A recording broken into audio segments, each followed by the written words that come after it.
नमस्कार।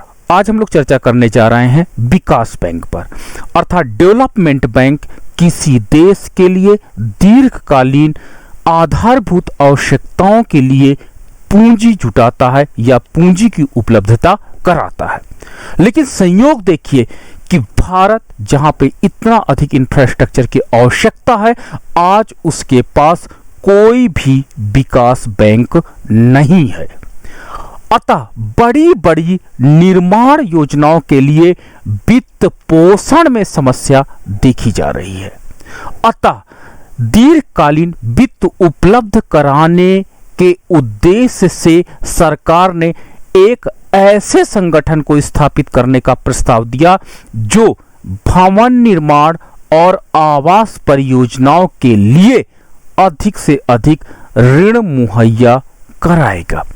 ठीक है, तो आज भारत जैसे देश में इस प्रकार के डेवलपमेंट बैंक की आवश्यकता है ताकि जो बड़ी बड़ी परियोजनाएं हैं उनको कब पूंजी की आवश्यकता पड़ जाए उसको समय से पूंजी की आवश्यकता को उपलब्ध कराना, और बड़ी मात्रा में इन योजनाओं को पूंजी की आवश्यकता होती है ताकि बड़ी मात्रा में इन डेवलपमेंट बैंक के द्वारा पूंजी उन्हें प्राप्त हो सके। इस घोषणा से भारत के वित्तीय तंत्र पर दूरगामी प्रभाव पड़ने की संभावना है। अब भारत में शायद इस विकास बैंक की आवश्यकता की पूर्ति होने जा रही है। यह एक स्वागत योग्य पहले, क्योंकि भारत में विकास बैंक के लिए घोषणा हो चुकी है। यद्यपि इसकी रूपरेखा को लेकर के अभी भी कुछ शंकाएं भी हैं। अब प्रश्न आता है कि विकास बैंक क्या होता है, व्हाट इज डेवलपमेंट बैंक। तो विकास बैंक उस वित्तीय संस्थान को कहा जाता है जो लंबे समय तक चलने वाले और कम प्रतिलाभ देने वाले पूंजी निवेश के लिए दीर्घकालिक ऋण प्रदान करते हैं। अर्थात ये जो बैंक होते हैं ये कम ब्याज दर पर लॉन्ग टर्म पे अधिक से अधिक अमाउंट देते हैं ताकि उस परियोजना को समय से पूरा किया जा सके। और ये निवेश शहरी ढांचा निर्माण, खनन, भारी उद्योग और सिंचाई के क्षेत्र में भी किए जा रहे हैं। विकास बैंकों को सर्वाधिक ऋणदाता संस्थान अथवा विकास वित्त संस्थान यानी लॉन्ग लेंडिंग इंस्टीट्यूट या डेवलपमेंट फाइनेंशियल इंस्टीट्यूट भी कहा जाता है। विकास बैंकों की अगर हम विशेषता की बात करते हैं तो ये बैंक समाज को लाभ पहुंचाने वाले दीर्घकालिक निवेशों को प्रोत्साहित करने के लिए बहुधा कम और स्थिर दरों पर ब्याज लेते हैं। अर्थात इन बैंकों का कभी भी उद्देश्य नहीं होता है कि आपसे ज्यादा से ज्यादा ब्याज कमाएं या ब्याज के द्वारा लाभ कमाएं, बल्कि इन बैंकों का उद्देश्य होता है कि आपको दीर्घकालिक अधिक मात्रा में अधिक पूंजी को उपलब्ध कराना, अधिक पूंजी को उपलब्ध कराना होता है, और किस पर, कम ब्याज दर पर। तो इस प्रकार विकास बैंक का इंपॉर्टेंस अपना अलग हो जाता है। ऐसे ऋण देने के लिए विकास बैंकों को अच्छे खासे वित्त की आवश्यकता होती है। अब भाई इतना अधिक दीर्घकालीन ऋण अगर बड़े अमाउंट पे चाहिए तो ये विकास बैंक कहां से इतना अधिक फंड पाएंगे। ये वित्त साधारण पूंजी बाजार में बहुत बात की तिथि वाली सिक्योरिटी निर्गत करके प्राप्त किया जा सकता है। सपोज दैट अगर 20 ईयर के लिए हम सिक्योरिटी पेपर जारी करें तो शायद इस प्रकार का इतनी बड़ी पूंजी प्राप्त कर सकते हैं। तो यानी लॉन्ग टाइम की हमको सिक्योरिटी जारी करनी पड़ेगी, तब हमारे पास इतना, इन बैंकों के पास इतना कलेक्शन आएगा जिसको वो विकास बैंक के अंतर्गत लोन दे पाएंगे। ठीक है, इन सिक्योरिटीज को जैसे पेंशन, जीवन बीमा कोषों, डाकघर जमा या जैसे दीर्घकालीन बचत संस्थान खरीदते हैं। विकास बैंकों को सरकार अथवा अंतरराष्ट्रीय संस्थानों का भी समर्थन मिलता है ताकि, क्योंकि इनके पास पूंजी, इनके यहाँ पूंजी की डिमांड बहुत ज्यादा होती है और लॉन्ग टर्म की डिमांड होती है, इसलिए इनको बहुत अधिक कैपिटल की आवश्यकता होती है।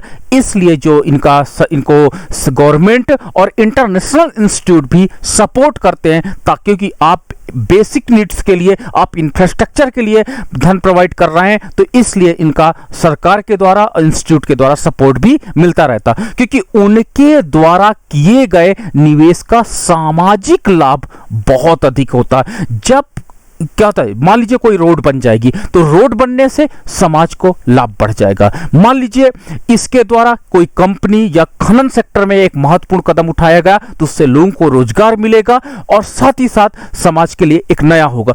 तो इस प्रकार हम देख सकते हैं कि विकास बैंक के द्वारा सामाजिक लाभ बहुत अधिक होते हैं और ऐसे निवेश के साथ अनिश्चितताएं भी कम होती है, अनसर्टेनिटी कम होती है। सरकार इनकी सहायता करों में छूट देकर और निजी क्षेत्र के बैंकों और वित्तीय संस्थानों को इनके द्वारा निर्गत सिक्योरिटीज में निवेश करने हेतु प्रशासनिक आदेश देकर के करती है। प्रस्तावित विकास बैंक की अगर रूपरेखा की हम बात करें कि क्या कैसा होना चाहिए, जो हमारे देश में अनाउंस हुआ वो बैंक, विकास बैंक कैसा होना चाहिए, तो चलिए उसके हम क्या करते हैं कि उसकी रूपरेखा पे विचार करते हैं। तो भारत में विकास बैंक की स्थापना के पहले ये विचार कर लेना उचित होगा कि इसे फंड कहां से मिलेगा, क्योंकि देखिए फंड इंपॉर्टेंट पार्ट है डेवलपमेंट बैंक का। अगर फंड इसके पास नहीं होगा तो इसका जो ऑब्जेक्टिव है वो ऑब्जेक्टिव पूरा नहीं हो पाएगा।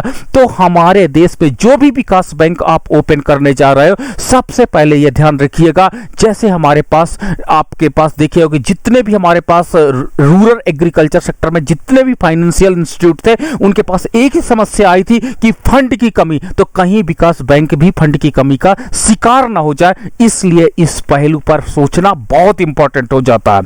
दूसरा पॉइंट, यदि विदेश से निजी पूंजी आमंत्रित की जाती है तो इसका अर्थ होगा पूंजी देने वाली कंपनी का इस बैंक पर आंशिक स्वामित्व होगा। ठीक है, मान लीजिए शेयर होल्डर्स हम ढूंढते हैं और शेयर होल्डर्स कौन मिलता है, फॉरेन कंपनी का कोई व्यक्ति मिलता है, तो ऑटोमेटिक है इस बैंक पर किसका आंशिक अधिकार हो जाएगा, विदेशियों को हो जाएगा।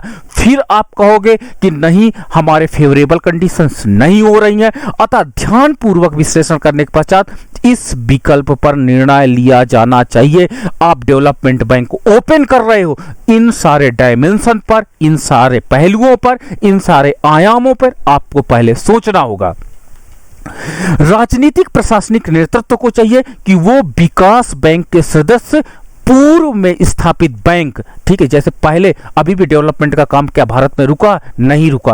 क्यों? क्योंकि जो आपके कमर्शियल बैंक है, जो आपके इंडस्ट्रियल बैंक है, इन्होंने डेवलपमेंट के लिए लोन या फंड प्रोवाइड किए हैं। तो इन बैंकों में जैसे आपके पास है IFCI, ICICI, IDBI आदि के संचालन में सीखे गए सबकों पर विचार करके नए संस्थान को एक दृढ़ नींव प्रदान करें, तब भी आपका डेवलपमेंट बैंक प्रॉपर रूप से अपने उद्देश्यों की पूर्ति कर पाएगा। नहीं तो जितने अभी तक बैंक ओपन हुए, कितने ब्रॉड ऑब्जेक्टिव के साथ ओपन हुए, कितना अच्छी इनकी अवधारणा थी, लेकिन अंत में क्या हुआ, रिजल्ट वही हुआ कि अपने ये मकसद में प्राप्त करने में असफल रहे।